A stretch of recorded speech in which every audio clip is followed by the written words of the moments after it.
The member from Nipissing. Thank you. My question is for the Minister of Finance. First they disparage the Auditor General, then they disparage the Financial Accountability Officer, and now they disparage Kevin Page, the former Budget Officer.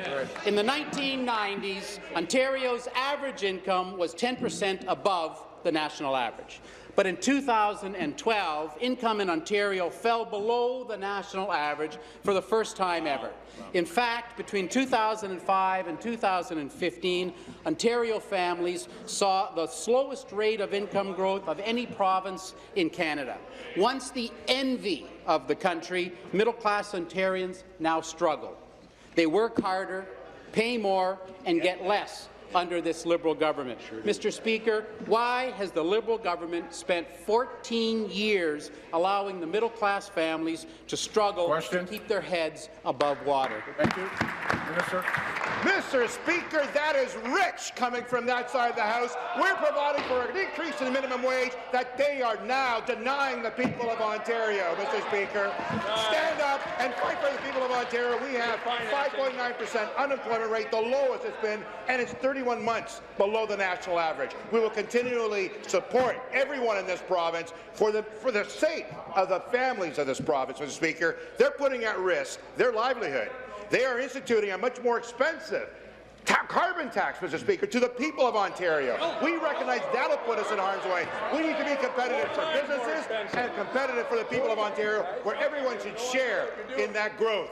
That is why we are increasing minimum wage to $15, and they are not. Yes, and we're supplementary. Back to the minister. This government brought in some of the largest tax increases in Ontario's history. Between the health tax, the HST, and other fees, the Liberals have made life unaffordable. Families every day email and call our offices. They share their stories, and they tell us they just don't have any money left.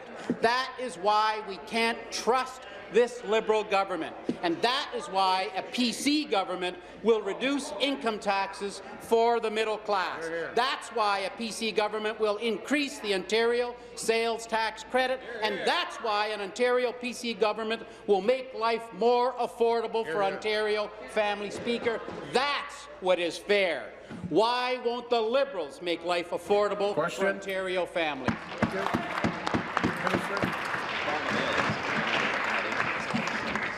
So, Mr. Speaker, we know their plan in the past.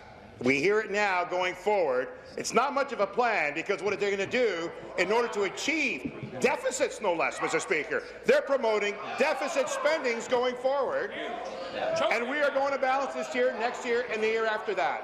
And in order for them to achieve even a little bit of that deficit that they're proposing, they're going to go back to firing nurses, closing hospitals, reducing funding for health care.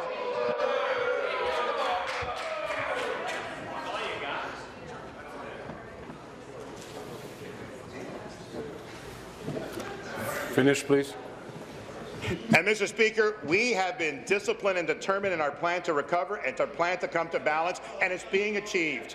And, Mr. Speaker, the members opposite are going to put our economy in harm's way by taking excessive actions that they're proposing, which will, in essence, put us at a disadvantage over other jurisdictions around the world. We will continue to be free traders and continue to support Ontario. Thank you. Final supplementary. Back to the minister. Speaker, this is about trust. This is about looking out for Ontario families across Ontario. This is about making life more affordable. That is why we need to lower taxes in Ontario. After years of Liberals raiding middle-class families to pay their Liberal insiders. If you want to know what the Liberals will do, just look at what they've done for the last 14 years. The Ontario PCs will make life more affordable. Speaker, why do the Liberals continue to make it harder for Ontario families to succeed? Be seated, please. Be seated, please. Thank you. Minister. It is all about trust, Mr. Speaker, and I can tell you this. We can trust this government to continue to fight for the people of Ontario, while the opposition, you can trust them to cut the very measures that matter to Ontarians.